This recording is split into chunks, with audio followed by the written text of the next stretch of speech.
Y ahora sí, damos paso a la intervención de la profesora Miriam Estrada Castillo. Su conferencia, repito para la grabación, se titula Los derechos humanos y su implementación en un mundo en llamas. Cuando quiera, doctora, y gracias por acompañarnos esta mañana. Muchas gracias. Nosotros, los pueblos del mundo, decididos como estamos a preservar a las generaciones venideras de los horrores de la guerra, que dos veces durante nuestra vida ha infligido a la humanidad sufrimientos indecibles, a reafirmar la fe en los derechos fundamentales del hombre, en la dignidad y el valor de la persona humana, en la igualdad de derechos de hombres y mujeres y de naciones grandes y pequeñas, a crear condiciones bajo las cuales puedan mantenerse la justicia, el progreso social, la libertad, el respeto, la tolerancia, la democracia y la paz.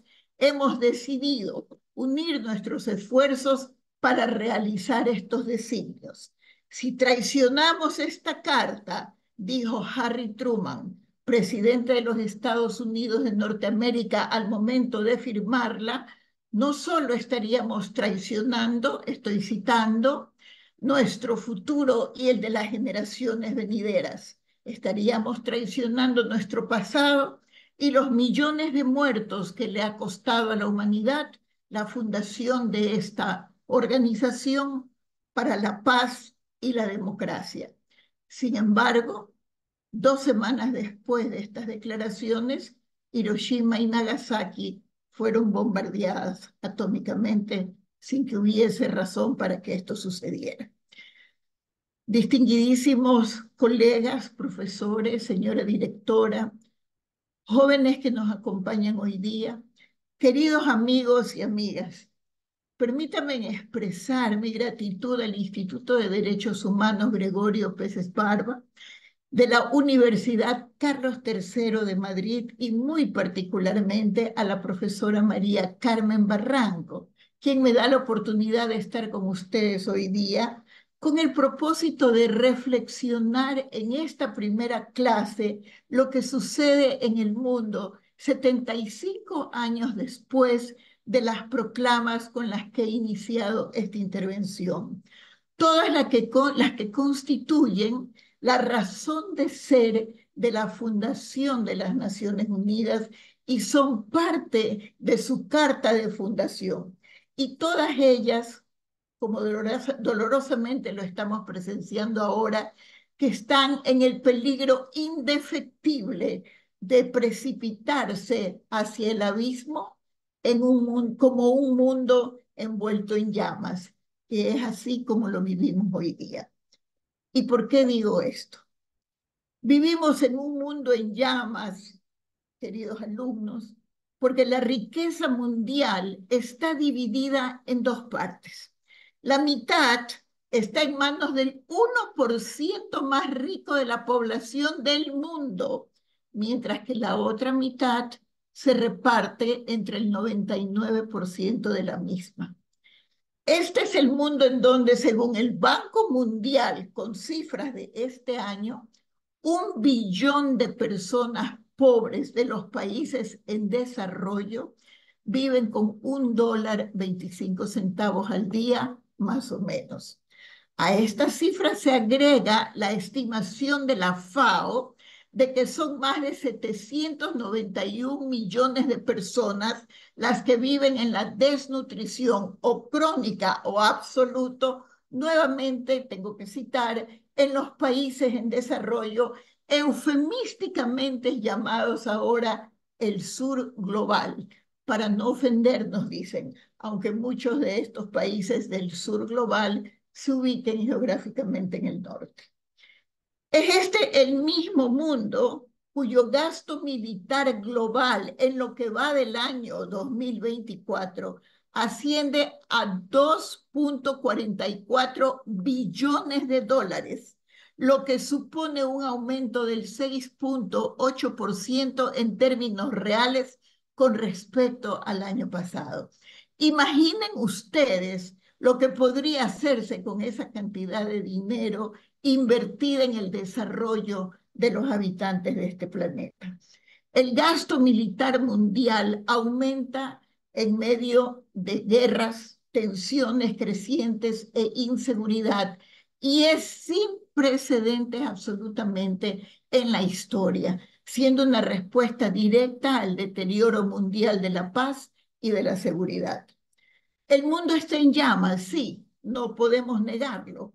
Esto es un hecho, porque millones de personas han iniciado un éxodo superior al que se vivió en la Segunda Guerra Mundial, mientras los grandes poderes los distribuyen en los modernos campos de concentración, o los matan en el camino, o pagan a los traficantes que conducen los botes en los que estas personas desafían la muerte para encontrar la posibilidad de un mundo mejor, para que los lleven y los dejen morir en una costa un poco más lejana que las de ellos. Vivimos en un mundo en llamas, no hay duda de eso. Un mundo donde se invade para liberar, se asesina a mujeres, niños, médicos y periodistas para garantizar la seguridad y la libertad de expresión. Se mata en nombre de la democracia y de la libertad. Se bombardea y se derrocan gobiernos legítimos para resguardar la autodeterminación de los pueblos. La Europa de la gloriosa Revolución Francesa y las grandes potencias que sufrieron y combatieron los horrores de la Segunda Guerra Mundial, y la misma Europa que destruyó al nazismo y contribuyó al establecimiento de las Naciones Unidas y a construir, a establecer y a articular la Declaración Universal de los Derechos Humanos, comprometiéndose a que jamás las generaciones venideras sufrirían el flagelo de una nueva guerra, se hunde ahora sosteniendo guerras sin sentido, olvidándose incluso de su propia seguridad y de sus propios ciudadanos. Es esa la misma Europa y varias de esas mismas potencias las que alojan ahora en sus territorios cárceles negras, donde se practica el régimen desaparecido y la tortura en nombre de la defensa del bien mayor, de la defensa de nuestro estilo de vida y de los derechos y libertades fundamentales del ser humano, según el discurso repetido ad infinitum después del 11 de septiembre del año 2001, que hoy, más de 20 años después, se ha dado en llamar, y me perdonan el anglicismo, The Best Show in Town. ¿Y qué es lo que nos preocupa? Que todo lo que acabo de nombrar es absolutamente legal. ¿Por qué? Porque ha sido no solamente pedido, declarado y reconocido, sino ordenado por el Consejo de Seguridad de las Naciones Unidas a todos los países del mundo. Son esos entonces los poderes desde donde ahora se planifica y se maneja el lawfare y la discriminación racial y la xenofobia, donde empiezan a aparecer increíblemente una vez más las garras y las fauces feroces y asesinas del nazismo. Es también esa misma Europa y esos mismos países que hoy, además de las últimas 9 guerras que se han organizado en el mundo en lo que va de este siglo, que apenas son 24 años, y todas, la mayoría, o la mayoría de ellas, para no decir absolutamente todas, han sido perdidas por Occidente, organiza y vive la guerra contra el terrorismo, que por primera vez en la historia de la humanidad se extiende por sobre todo el planeta sin diferencias geográficas ni tampoco cursos de tiempo establecidos. En el distorsionado panorama socioeconómico y político del mundo actual, donde nada es verdad ni es mentira, sino que todo es color del cristal con que se mira, sobre todo si este cristal con que se mira es el del petróleo o el de los recursos naturales o de las posiciones geoestratégicas, casi podríamos decir que los dobles estándares son el pan nuestro de cada día. Sabemos también, lo reconocemos, como ha dicho la profesora Barranco, me perdona, yo mismo trabajo para las Naciones Unidas. Sabemos también, les decía, que es muy difícil enfrentar con antiguas estrategias las complejidades que se nos presentan en este nuevo milenio y que además tampoco podemos ofrecerle al mundo, a la humanidad, soluciones simplificadas.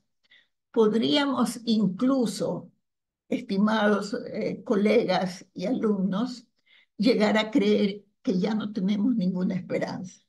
Sin embargo, nos equivocamos rotundamente.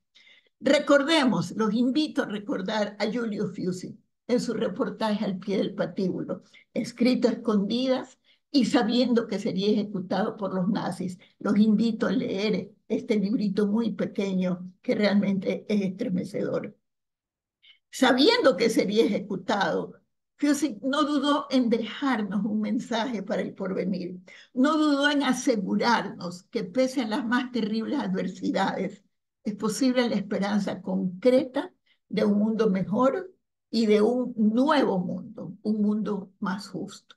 Hay esperanza, nos dice Fiusi al pie del patíbulo, siempre hay esperanza, aún y a pesar de nosotros mismos. Y es esa la esperanza que me trae hoy día ante ustedes, hablarles de las nuevas estrategias adoptadas por las Naciones Unidas a través de las declaraciones contenidas no solamente en la Agenda 2030 para el Desarrollo Sostenible, sino las esperanzas que nosotros, los pueblos del mundo, los pueblos del sur, los pueblos subdesarrollados, los pueblos arrasados, invadidos, sacrificados, expoliados, hemos exigido que se añada a esa famosa declaración de la Agenda 2030 un basta de dobles estándares, basta de explotación, basta de invasiones, asesinatos, intervencionismos que ustedes pactaron, ustedes los pueblos del mundo, pactaron, ¿verdad? Que no volverían a suceder. Entonces nosotros, los del sur, los del global, los del sur global, los que no contamos para estas decisiones, hemos llamado, nos hemos puesto de pie y hemos llamado a la Asamblea General para pedir que no traicionen el código ético de la humanidad que se escribió con la sangre de más de 40 millones de héroes. Somos nosotros, los del sur, los subdesarrollados, los explotados y los oprimidos, los que demandamos el cumplimiento de ese código como una manera de salvarnos, no solamente a nosotros, a todos nosotros, a nosotros los pueblos del mundo. De esa manera hemos llamado a reflexionar como humanidad sobre la pregunta surgida de las entrañas del aniversario 75 de la Declaración Universal de las Naciones Unidas. Y esta es la pregunta. ¿Es que es acaso el mundo que tenemos, el mundo que queremos? Este es el mundo que costó cerca de 46 millones de muertos. Para esto corrió la sangre que bañó el planeta. Para esto luchamos quienes diariamente luchamos por los derechos humanos, para que ustedes, en quienes confiamos, por quienes nos sacrificamos, por quienes nos matan, nos persiguen, nos subyugan, nos torturan, por ustedes no respeten la última esperanza que tenemos como seres humanos. No, eso no lo podemos aceptar. Somos todos nosotros, los explotados del mundo, los que queremos la paz, quienes han obligado entonces a las Naciones Unidas a que den un vuelco singular en su trabajo y además en sus paradigmas, llamando a los pueblos del mundo, esto es a nosotros, a los que al día a día, de sol a sol, sufrimos las consecuencias de las decisiones de los grandes poderes donde no tenemos ahí sí ni voz ni voto, para que nos unamos alrededor del rescate. ¿Alrededor de qué? ¿De grandiosas y pomposas declaraciones? No. concretamente al rescate de la dignidad humana, que es lo que hoy se pretende arrebatarnos. Es esa la esperanza que me trae hoy día ante ustedes, a hablarles de la democracia efectiva, forjada y asentada en el reconocimiento irrestricto de la dignidad humana. Esa que se refleja en todos los estamentos de nuestra sociedad, esa que elimina la violencia, esa que construye la paz, que reconoce y respeta el papel de la mujer en la construcción de la sociedad, que le dice no al nazismo, no a la guerra, que supere el populismo y su lenguaje demagógico, violento, despreciativo e insultante para un pueblo que está en este planeta, que es digno y se ha ganado el derecho de tener una mejor suerte. Es esa la democracia que debemos forjar, es esa la democracia que debemos cuidar. Es esa la democracia que debemos exigir a nuestros gobiernos y actuar y ejercerla nosotros como gobernados. Es esa la esperanza la que nos llama a que sea el reconocimiento y respeto a la dignidad humana la fuerza motriz de las profundas transformaciones que son imprescindibles en este nuevo milenio, si es que en verdad queremos sobrevivir y queremos ofrecerle a las generaciones venideras un mundo más justo, un mundo libre de discriminación, de guerras, de destrucción, un mundo en el que todos y todas podamos tener acceso a todas las oportunidades que nos ofrece la vida para poder crecer y desarrollarnos al máximo de nuestras potencialidades, en igualdad de condiciones, tal como expresa el Acta de Fundación de las Naciones Unidas. Hombres y mujeres, países grandes y pequeños, sin discriminaciones de ninguna clase y todos por igual. Es un mundo el que queremos por fin, un mundo en el que debe de forjarse un nuevo paradigma que esté fundado en la unidad de todos nosotros, los pueblos del mundo, para rescatar la dignidad humana. ¿Cómo entonces no recordar, queridos colegas y estudiantes, cómo no recordar en momentos tales como los que se viven en este momento, no solamente en Latinoamérica, sino en muchos otros países del mundo, predicciones de Simón Bolívar, cuya exhortación no podría ser más actual y no podría ser más mundial, que es lo sorprendente?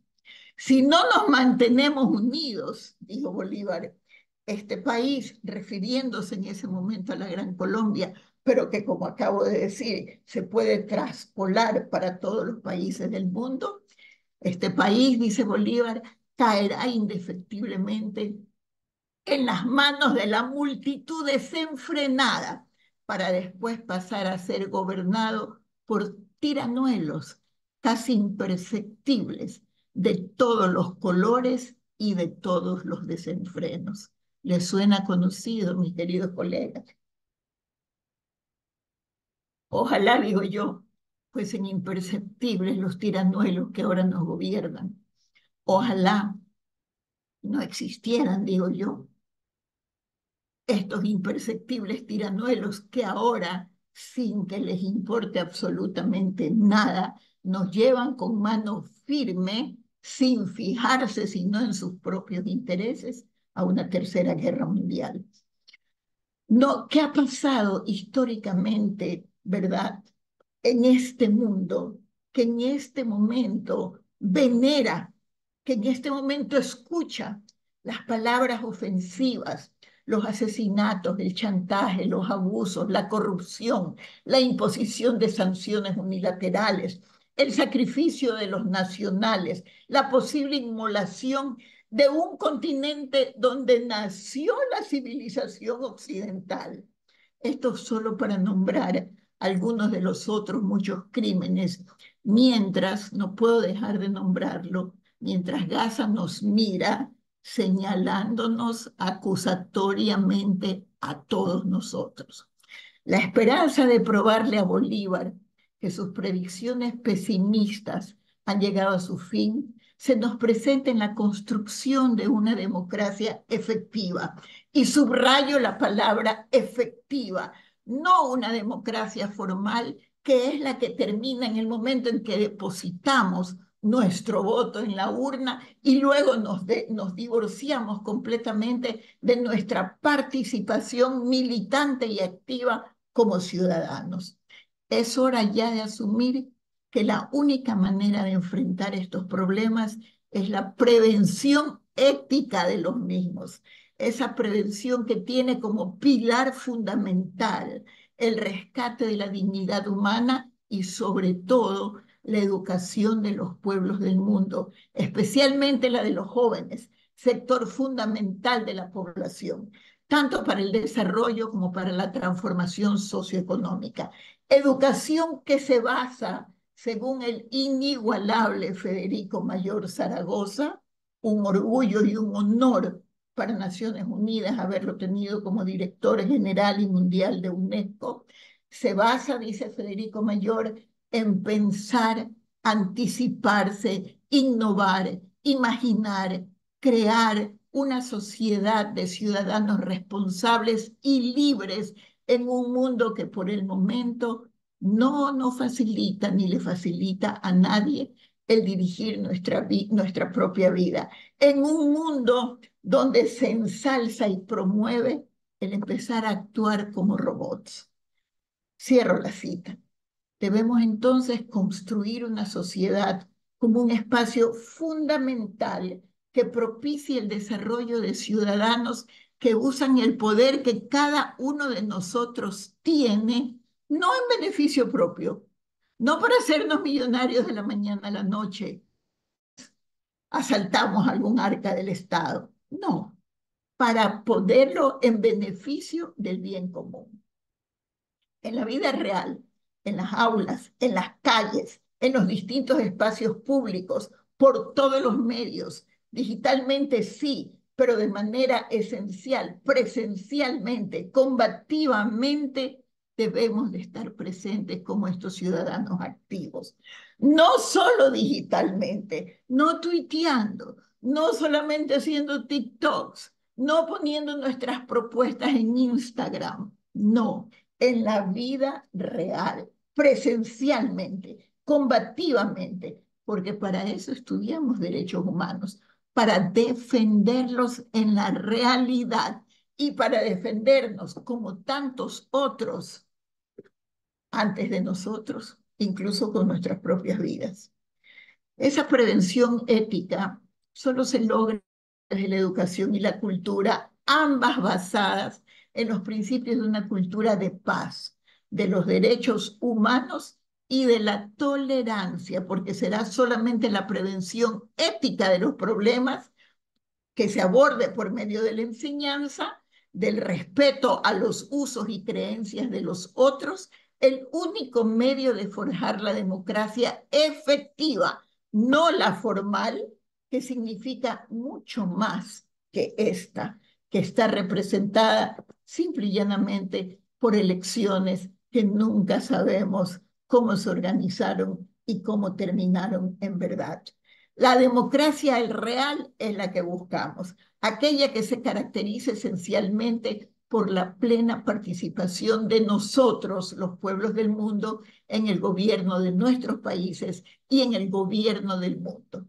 Ojalá el inicio de este curso que me honro en inaugurar hoy día fuese la celebración de un nuevo punto de partida, de un punto de inflexión del proceso de movilización, reflexión y compromiso que puede conducirnos a establecer, a construir la unidad en dignidad. Sabemos muy bien, ¿cómo no lo vamos a saber nosotros? Que los más largos caminos comienzan y dependen del primer paso. Ese primer paso es el que damos hoy día. Ese primer paso es el que imprimirá la dirección y el impulso que lleve la humanidad hacia adelante, a ese mundo que todos soñamos. Esa es la razón por la cual, en lugar de presentarles una clase con diapositivas pues con explicaciones, con historia, con jurisprudencia incluso de Naciones Unidas, me decidí por un discurso invitándolos no solamente a estudiar los derechos humanos, sino a vivirlos y esencialmente a implementarlos, a defenderlos, a ejercitarlos personalmente. Recordemos que la democracia debe, para completar su paradigma, tener como característica esencial no solamente la participación del pueblo en su construcción, sino la aceptación digna e incluyente y el reconocimiento de la igualdad de todos quienes conforman esa sociedad, de todos los grupos vulnerables. Y hago una mención especial de las mujeres, porque hay la mala costumbre de colocarnos a las mujeres dentro del grupo vulnerable, más aún hay la mala costumbre de ponernos a las mujeres como minorías, cuando en realidad, y cito a la misión china en la cuarta conferencia mundial de la mujer en Beijing, cuando dijo, saludamos a la otra mitad que sostiene la bóveda celeste. Por lo tanto, las mujeres no somos minoría, las mujeres no somos grupos vulnerables, las mujeres vivimos en un mundo en el que se nos impide ejercer y trabajar y potencializarnos al nivel de todas las posibilidades que este mundo ofrece.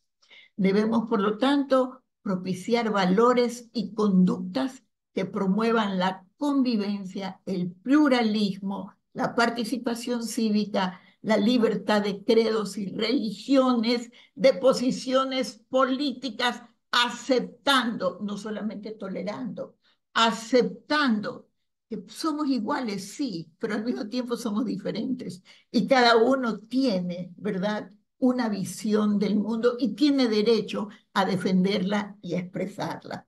Así como esta sociedad, tendríamos que pensarlo, no puede ser el producto y el resultado de la frustración, mucho menos de la ignorancia y peor aún de la soledad en la que poco a poco nos empezamos a encapsular a través de los medios digitales, sin que esto signifique una actitud peyorativa en relación a los avances tecnológicos que tiene el mundo, que debe de ser puesto al servicio de todos nosotros, los pueblos del mundo.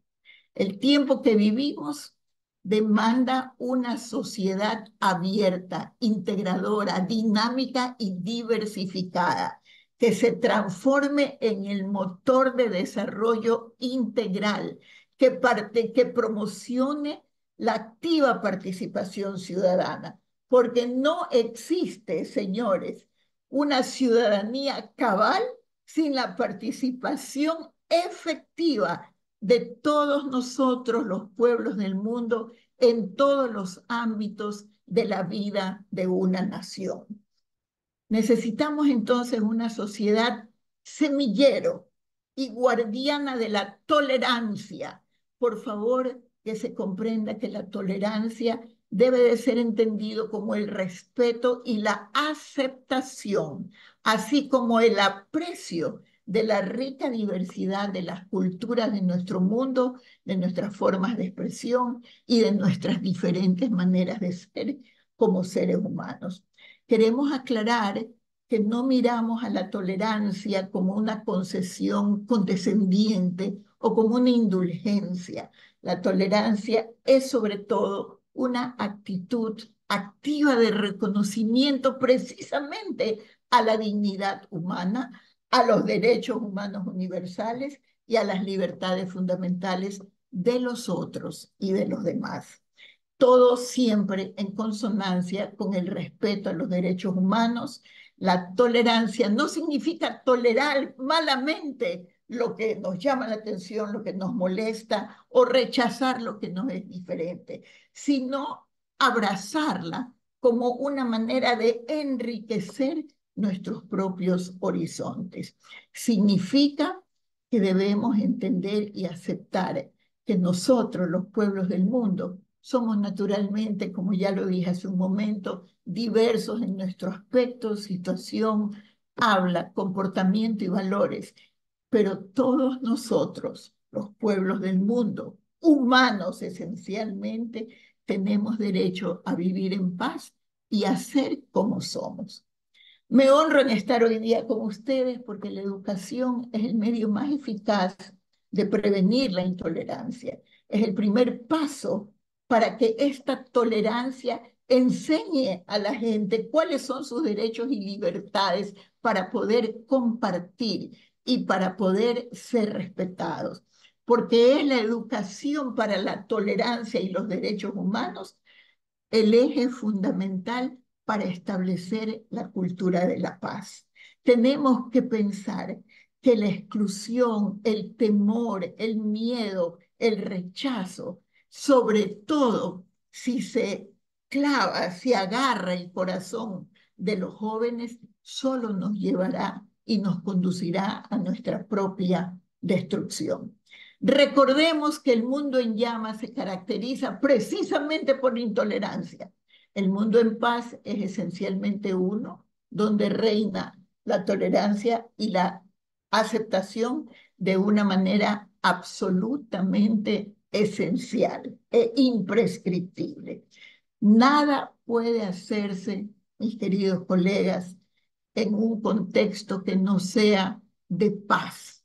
Nada puede hacerse en medio de la confrontación y en medio del populismo voraz y corrompido. Dicho esto, tendría que comentarles que la construcción de esta sociedad, aunada a esa esperanza, es posible, aunque lo dudemos. Es tan posible como que hoy día inauguramos este curso que al formarlos en derechos humanos, los formará al mismo tiempo en la certeza de que aunque existan problemas, demoras, frustraciones, ataques, dificultades, cárceles, torturas, todo este camino los ha atravesado quien les habla, porque son prácticamente 40 años, y no más, de trabajar activamente por los derechos humanos y de hacer política desde la visión de los derechos humanos.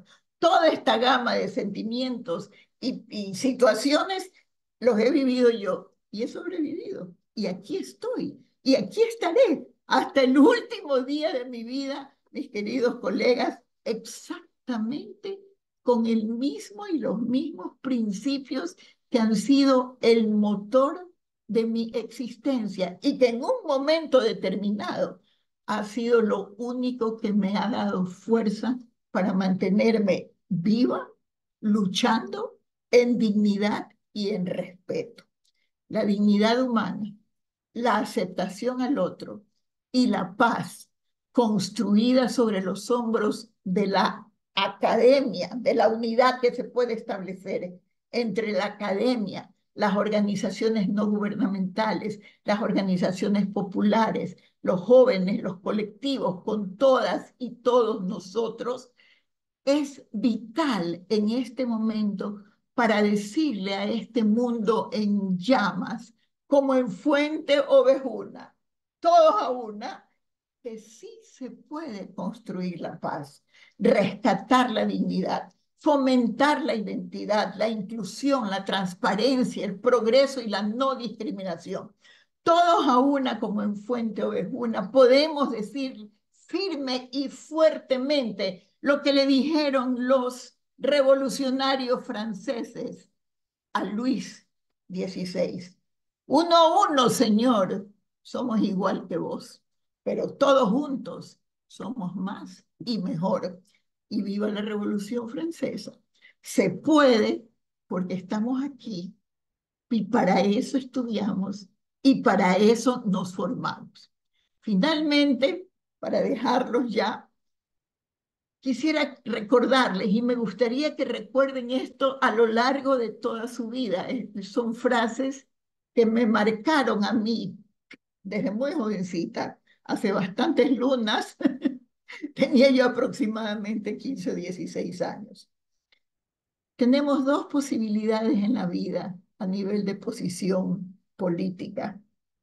Y podemos escoger, nosotros decidimos, podemos ser parte de aquellos sobre los que Albert Camus escribió, los desprecio, porque pudiendo hacer tanto, se atrevieron a hacer tan poco.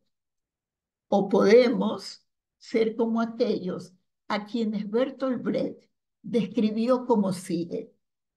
Hay algunos que luchan por sus derechos algunas veces, y está bien. Hay otros, muchos, que luchan por sus derechos un poco más y un poco más seguido, y están mejor. Pero hay otros, señores, que luchan por sus derechos todos los segundos de sus vidas. Esos son los indispensables. Yo estoy absolutamente convencida que hoy día, en esta clase, a la que los saludo y les doy la bienvenida desde este lugar geográfico que se supone está en la mitad del mundo, desde este sur global, a los que abrazo y a los que aliento para que comiencen una vida de lucha y de corrección, a que todos ustedes den un paso adelante y se conviertan en esos los indispensables. Muchísimas gracias.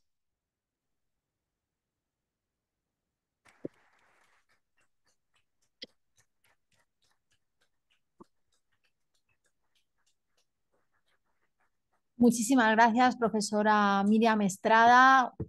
Emocionante escucharla y una gran lección, creo, para todas y todos nuestros estudiantes. Ahora vamos a abrir un breve turno por si hay alguien que quiera preguntar, comentar, aprovechar la presencia de la experiencia, de la vasta experiencia de la doctora Estrada.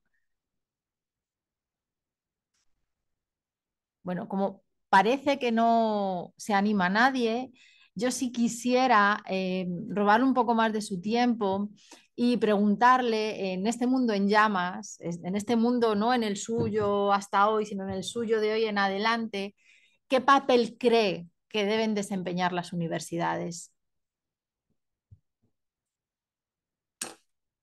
No la escuchamos, no la escuchamos. No, perdón. Ya me di cuenta que estaba en mute para no, disculpen el anglicismo, para evitar el ruido.